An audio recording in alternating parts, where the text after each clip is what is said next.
तो अभी next topic देखते हैं। तो construct a minimal DSA which when interpreted as a binary number is divisible by 3। Okay, तो हम लोग को बाइनरी नंबर लेना है। तो पहले हम लोग को ऐसा बाइनरी नंबर लेना है जिसका रिमाइंडर डिविजिबल बाय 3 है। तो 3 रिमाइंडर पॉसिबल है, 0, 1 और 2। तो रिमाइंडर 0 किस किस से आता है? 3 से आता है, देन 6 से आता है, 9 से आता है। तो उसका हम लोग पहले लिखेंगे 3, देन ये 6 हो गया। सिमिलरली 1 किसका आता है? 1 का आता है, 4 का आता है, 7 का आता है। रिमाइंडर 2 किसका आता है? 2 का आता है, 5 का आता है। तो ये सब ऐसा पहले लिख के लिया, ठीक है। फिर अभी हम लोग इसके लिए ड्रॉ करेंगे DFA। तो रिमाइंडर 0 को हम लोग Q0 से रिप्रेजेंट कर रहे हैं, रिमाइंडर 1 को Q1 से और रिमाइंडर 2 को Q2 से। तो रिमाइंडर 0 मतलब क्या कि 1 1 रहेगा, तो 1 1 रहेगा तो 0 पे लेके आने। तो ये 1 और ये 1, ठीक है। सिमिलरली 1 1 0 के लिए भी लेके आना है। तो ये 1 1 और ये 0, तो Q0 पे ही आया। सिमिलरली अभी रिमाइंडर 1 के लिए देखेंगे, तो ये डायरेक्ट 1 आ रहा है, तो यहाँ पे रिमाइंडर 1, 1 के बाद 0 और 0 आ रहा है, तो भी रिमाइंडर 1 पे। और 1 1 1 आ रहा है, जैसे 1 1 और फिर से 1, तो भी रिमाइंडर 1 पे। तो सिमिलरली अभी हम लोग देखेंगे रिमाइंडर 2 के लिए। तो 1 के बाद 0 आया, तो 2 पे गए। फिर 1 के बाद 0 आया और 1 आया, तो भी हम लोग 2 पे स्टे कर रहे हैं। ऐसा हम लोग ने डिविजिबल बाय 3 का निकाला, बट ये थोड़ा कैसा कॉम्प्लिकेटेड है, बराबर। अभी रिमाइंडर 3 था इसलिए ठीक है, बट बड़ा रहेगा या फिर बाइनरी की जगह टर्नरी रहेगा तो कैसे करेंगे? तो हम लोग के पास ये ट्रिक है, ठीक है। तो इसको हम लोग कैसे करेंगे? ये बाइनरी नंबर है, तो पहले ऊपर 0 और 1 लिख के लिया क्योंकि ये 2 नंबर पॉसिबल है। और फिर उसके स्टेट्स कौन से रिमाइंडर के हिसाब से, तो 0 1 और 2 वो यहाँ पे आएंगे।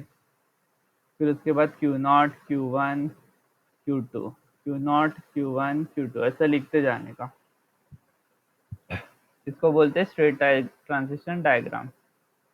तो अभी सपोज हम लोग का ये बाइनरी नंबर था, अगर बेस 3 नंबर रहेगा तो यहाँ पे 0 1 2 ऐसा 3 लिखा और डिवाइड बाय 4 है, बराबर। तो फिर कौन से रिमाइंडर आएंगे? 0 1 2 और 3,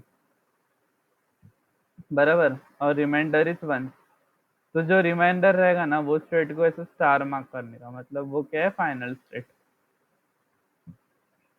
तो ये स्टेट डायग्राम देख के हम लोग उसका DFA बना सकते हैं। जैसे स्टेट Q0, अगर इनपुट 0 देख रहे हैं तो वो स्टेट Q0 पे जाएगा। स्टेट Q0 अगर इनपुट 2 देख रहे हैं तो वो स्टेट Q2 पे। ऐसा हम लोग स्टेट ट्रांजिशन डायग्राम देख के बना सकते हैं।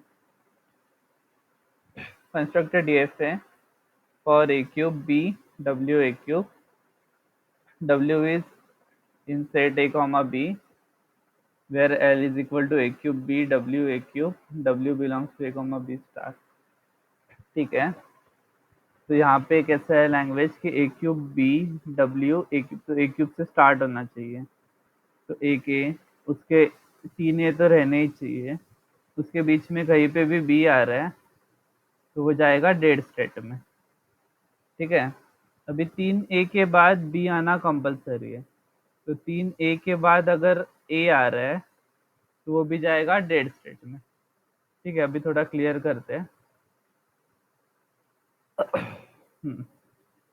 अभी उसके बाद बी ए डब्ल्यू है बराबर, तो डब्ल्यू में कुछ भी हो सकता है, ए कॉमा बी का होल स्टार।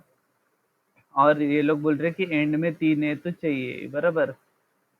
तो वो क्या कर रहे हैं कि यहाँ पे ये बी तो ये वाला है, ठीक है। उसके बाद लेट मी क्लियर,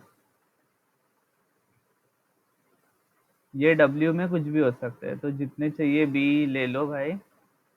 फिर अगर ए से स्टार्ट हो रहा है तो यहाँ पे आएगा, यहाँ पे आएगा, अगर बीच में कुछ भी बी आया तो बोलेगा भाई मेरे को 3 ए चाहिए, तो फिर से यहाँ पे जाएगा और वेट करेगा 3 ए के लिए।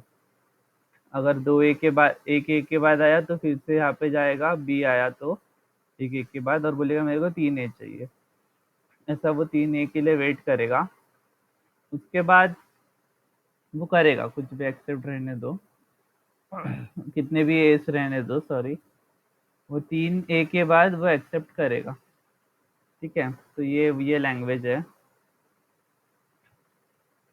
तो यहाँ पे आप देखोगे ना, तो ये बिहेवियर के वजह से वो कुछ भी एक्सेप्ट कर रहे हैं। यहाँ पे अगर एक ए से स्टार्ट हो रहा है और बी आ रहा है उसके बाद, तो भी चलेगा। या फिर बी से स्टार्ट हो रहा है तो चल ही रहा है, कितने भी बीस रहने दो। B A, suppose B A B B है, तो ये बी हो गया, ये ए हो गया, ये बी हो गया और ये बी हो गया बराबर। उसके बाद 3 ए भाई तू दे, उसके बाद मैं एक्सेप्ट करता हूँ। ये लैंग्वेज का मीनिंग है।